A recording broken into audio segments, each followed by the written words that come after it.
Hello বন্ধুরা, আজ আমি এক্সপ্লেন করব মাই ডেমন ড্রামাটির নবম এপিসোড। যারা আগের এপিসোডগুলো দেখেননি তারা তা দেখে নিতে পারেন। ডেসক্রিপশন বক্সে লিংক দেওয়া থাকবে। এই এপিসোডের শুরুতেই আমরা গোয়ান আর সেই ভিখারিটিকে দেখতে পাই। আর এই ভিখারিটি হলো গড। গোয়ান তাকে বলে, আমার পাওয়ার আমাকে ফিরিয়ে দাও। গড বলে, দুহি মরে গেলে তুমি তোমার পাওয়ার আবার ফিরে পাবে। আর আগামীকাল হলো পূর্ণিমার রাত। আর কালকের ভিতরে যদি দহি মারা না যায় তাহলে তুমি মারা যাবে। অর্থাৎ কালকের ভিতরে যদি তুমি তোমার পাওয়ার ফিরে না পাও তাহলে তুমি অবশ্যই মারা যাবে। এসব শুনে গোয়ান স্তব্ধ হয়ে যায়, কারণ সে কোনোভাবেই তার জন্য দহিকে মরতে দিতে পারে না। এদিকে সিওখুন গায়ংয়ের সাথে দেখা করে। সে তার কাছে গোয়ানের ব্যাপারে জানতে চায়। গায়ং তাকে প্রথমে কিছুই বলতে চায় না, কিন্তু সে যখন বুঝতে পারে সিওখুন দহিকে পছন্দ করে তখন গায়ং তাকে সব বলে দেয়। গায়ং বলে গোয়ান একজন ডেমন, যাকে মানুষ শয়তান বলে ডাকে। সে মানুষের সাথে ডিল করে এবং তাদেরকে নরকে নিয়ে যায়। সিওখুন তখন জিজ্ঞেস করে দহি কি জানে যে গোয়ান একজন ডেমন, তারপরেও সেখানেও গোয়ানের সাথে আছে। গায়াং তখন বলে গোয়ানের স্পেশাল পাওয়ারের জন্য যে ট্যাটু ছিল সেটা দহির হাতে চলে গিয়েছে, তাই গোয়ান সবসময় দহির কাছে থাকে এবং দহির হাত ধরে থাকে। এরপরে সেখান থেকে গিয়ে সিওখুন ডেমন সম্পর্কে জানতে গুগলে সার্চ করে। ডেমন সম্পর্কে জেনে সে দহির জন্য খুব চিন্তিত হয়ে পড়ে। এরপরে গোয়ান বাড়ি ফিরে এসে দেখতে পায় দহি তার জন্য কেক বানিয়েছে।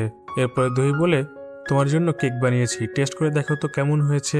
গোয়ান একটু খেয়ে দেখে টেস্ট জঘন্য হয়েছে, তবুও সে বলে কেকটা খেতে অনেক ভালো হয়েছে। তারপরে দহি একটু টেস্ট করে দেখে কেকে তো লবণে ভর্তি। সে চিনি মনে করে লবণ দিয়ে দিয়েছে। দহি তখন বলে, যদি ভালোই হয়ে থাকে তাহলে তুমি পুরোটাই খাও। এভাবে তারা নিজেদের মধ্যেই মজা করতে থাকে। এরপর গোয়ান দহিকে জিজ্ঞেস করে, কাল যদি পৃথিবী ধ্বংস হয়ে যায় তাহলে তুমি কি করতে চাও। দহি বলে, আমি তোমার সাথেই থাকতে চাই। এরপরে তারা দুজন একসাথে ভূতের সিনেমা দেখতে বসে। মুভি দেখতে দেখতে দহি ভয় পেয়ে যায় এবং পপকর্নগুলো গোয়ানের মাথার উপরে ফেলে দেয়। আর গোয়ানকে এই অবস্থায় দেখে দহি হেসে ফেলে। এরপরে মুভি দেখতে দেখতে দহি ঘুমিয়ে যায়, তাই গোয়ান তাকে রুমে নিয়ে আসে। দহি ঘুমের মধ্যে বলছিল, গোয়ান আমাকে ছেড়ে কখনো যেও না। তখন গোয়ান বলে, আমি তোমার সাথে হয়তো আর থাকতে পারবো না, আমাকে যেতেই হবে। আর এত দূরে চলে যাব যে কখনো তুমি আমাকে খুঁজে পাবে না। দহি তখন ঘুমের মধ্যেই বলতে থাকে, আমি ঠিকই তোমাকে খুঁজে বের করব।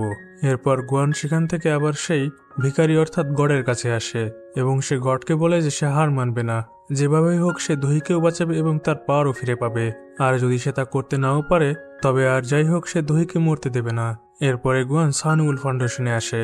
বগ্গিও খুব এক্সাইটেড ছিল, কারণ কাল গোয়ান তার পাওয়ার ফিরে পাবে। কিন্তু গোয়ান বলে, কাল যদি আমি আর ফিরতে না পারি তবে তুমি ডিরেক্টরের পদটি নিয়ে নিবে আর সবকিছু দেখে শুনে রাখবে। এতে বগ্গিও বুঝতে পারে কোনো কিছু ঘটেছে। বগ্গিও তাকে জিজ্ঞেস করে কি হয়েছে। গোয়ান প্রথমে কিছু বলতে না চাইলেও পরে সে সবকিছু খুলে বলে। সকালে দহি ঘুম থেকে উঠে গোয়ানকে কোথাও দেখতে পায় না। দহি খুঁজতে খুঁজতে দেখতে পায় গোয়ান ব্যালকনিতে দাঁড়িয়ে আছে। গোয়ানকে দেখতে পেয়ে দহি ছুটে এসে বলে, আমার মনে হয়েছিল তুমি আমাকে ছেড়ে চলে গেছো। কাল রাতে আমি একটা বাজে স্বপ্ন দেখেছি, যেখানে তুমি বলছিলে তুমি আমাকে ছেড়ে অনেক দূরে চলে যাবে। গোয়ান বলে, আসলে এরকম কিছুই না, তুমি তো স্বপ্নই দেখেছিলে। কিন্তু গোয়ান জানে সেটা আসলে স্বপ্ন ছিল না। দহি ঘুমের ভিতরে তার সাথেই কথা বলছিল। এরপরে গোয়ান বলে, আজ পূর্ণিমার রাত, আজ আমি আমার পাওয়ার ফিরে পাবো। এটা শুনে দহি খুব খুশি হয়ে যায় এবং গোয়ানকে জড়িয়ে ধরে। কিন্তু দহি তো জানে না আসলে তাদের সাথে কি ঘটতে চলেছে। গোয়ান দহির জন্য নিজের জীবন দিতেও রাজি আছে। এরপরে গোয়ান সে পুলিশ স্টেশনে যায় এবং সে পুলিশ অফিসারদেরকে বলে, কিলারটিকে যে ছুরি দিয়ে মারা হয়েছে এটা সেই ছুরি যেটা গোয়ানের বুকে ঢুকিয়ে দেওয়া হয়েছিল, অর্থাৎ এর পেছনে অন্য কেউ রয়েছে। তাই দহির সামনে এখনো বিপদ আসতে পারে, তাই আপনারা সবসময় দহিকে সেফ রাখবেন। অন্যদিকে গায়ং দেখতে পায় বগ্গিও মন খারাপ করে বসে রয়েছে। গায়ং তাকে জিজ্ঞেস করলে বগ্গিও তাকে কিছুই বলতে চায় না, কিন্তু গায়ংয়ের ভয়ে সে সবকিছুই তাকে বলে দেয়। এরপর তাড়াতাড়ি গায়ং দহির কাছে চলে আসে। দহি গায়ংকে বলে, গোয়ান আমাকে বলেছে আজ পূর্ণিমার রাত, একই জায়গাতে সে আবার তার পাওয়ার ফিরে পাবে। এতে গায়ং বলে, গোয়ান তোমাকে বললো আর তুমি তা বিশ্বাস করে নিলে। আজকে রাতের ভিতরে যদি গোয়ান তার পাওয়ার ফিরে না পায় তাহলে সে মারা যাবে।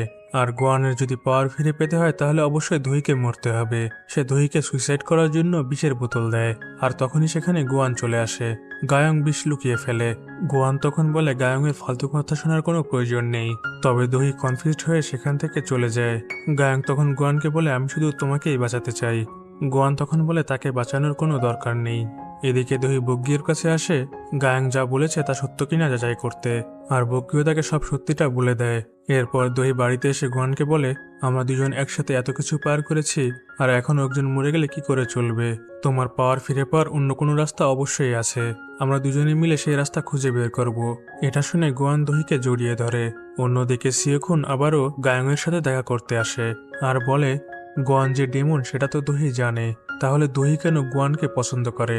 তখন গায়াং বলে গোয়ান মানুষকে বশ করতে পারে, তাই হয়তো সে দোহিকেও তার বশ করে নিয়েছে। তারপরে তারা একসাথে গাড়িতে উঠে গোয়ান আর দোহিকে খুঁজতে বের হয়। এদিকে দোহি আর গোয়ান সারা বিকেল সমুদ্রের ধারে বসে কাটায়। অন্যদিকে নুসুকমিনকে চেয়ারম্যান ঘোষণা করা হয়েছে।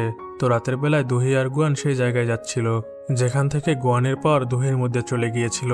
মাঝপথে তাদের গাড়ির ফুয়েল শেষ হয়ে যায়, তারা একটি ফুয়েল পাম্পে থামে। সামনে একটা দোকান ছিল, দোহি সেখানে যায়। এদিকে দেখা যায় তাদের থেকে আরেকটু দূরে অন্য আরেকটি গাড়িতে ডোগিয়ং রয়েছে এবং সে প্রচণ্ড রেগে আছে। সে তার বাবার ফোন হ্যাক করে নিয়েছিল এবং তার ফোন থেকে তার বাবার ফোনের মেসেজগুলো দেখে নিত। এটা যখন নসুকমিন বুঝতে পারে তখন সে লোহার রড গরম করে ডোগিয়ং এর হাতে সেকা দেয় আর বলে তুমি যদি আসলে নিজেকে প্রমাণ করতে চাও তাহলে অবশ্যই কাজের কিছু করে দেখাও। তাই সে দোহিকে মারতে এসেছে। সে গাড়ি নিয়ে সেই দোকানের ভিতরে ঢুকে পড়ে যেখানে দোহি গিয়েছিল। সে গাড়িতে আগুন ধরে যায়। গোয়ান দেখতে পেয়ে সেখানে দৌড়ে আসতে থাকে আর তখন সেখানে সিওখুন চলে আসে এবং সেও ভিতরে যেতে চায়। ঠিক তখনই গাড়িটি প্রচণ্ড জোরে ব্লাস্ট হয়, যার ফলে তারা দুজনেই সিটকে দূরে পড়ে যায়। সিওখুনের হাতে চোট লাগে। গোয়ান উঠে পড়ে এবং দোহির কাছে যেতে চায়, কিন্তু তখনই সেখানে গায়ং চলে আসে এবং গোয়ানকে বাধা দেয়। গোয়ান বলে দোহিকে ছাড়া সে বাঁচতে পারবে না এবং সে আগুনের মধ্যে চলে যায়। এবার সিওখুন বুঝতে পারে গায়ংয়ের আসল উদ্দেশ্য কি এবং সে কি চায়। এদিকে গোয়ানের সেই স্বপ্নের কথাটি মনে পড়ে যায় যেখানে সে তার চারপাশে আগুন দেখেছিল।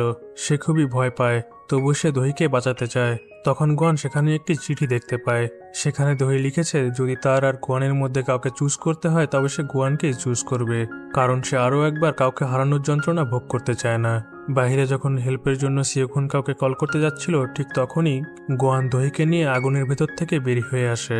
দোহির জ্ঞান ফিরে আসলে সে জিজ্ঞেস করে কিভাবে তারা বাঁচলো। গোয়ান বলে আমার পাওয়ার ফিরে এসেছে। গোয়ান যখন নিজের জীবন বাজি রেখে দোহিকে বাঁচাতে গিয়েছিল তখনই তার পাওয়ার আবার তার কাছে ট্রান্সফার হয়ে যায়। আর আজকের এপিসোডটি এখানেই শেষ হয়ে যায়। পরের এপিসোড নিয়ে খুব তাড়াতাড়ি আবার চলে আসব। আজকের এপিসোডটি কেমন লেগেছে অবশ্যই লাইক করে এবং কমেন্ট করে জানাবেন। আর আমাদের চ্যানেলে নতুন হয়ে থাকলে অবশ্যই চ্যানেলটি সাবস্ক্রাইব করে দিবেন।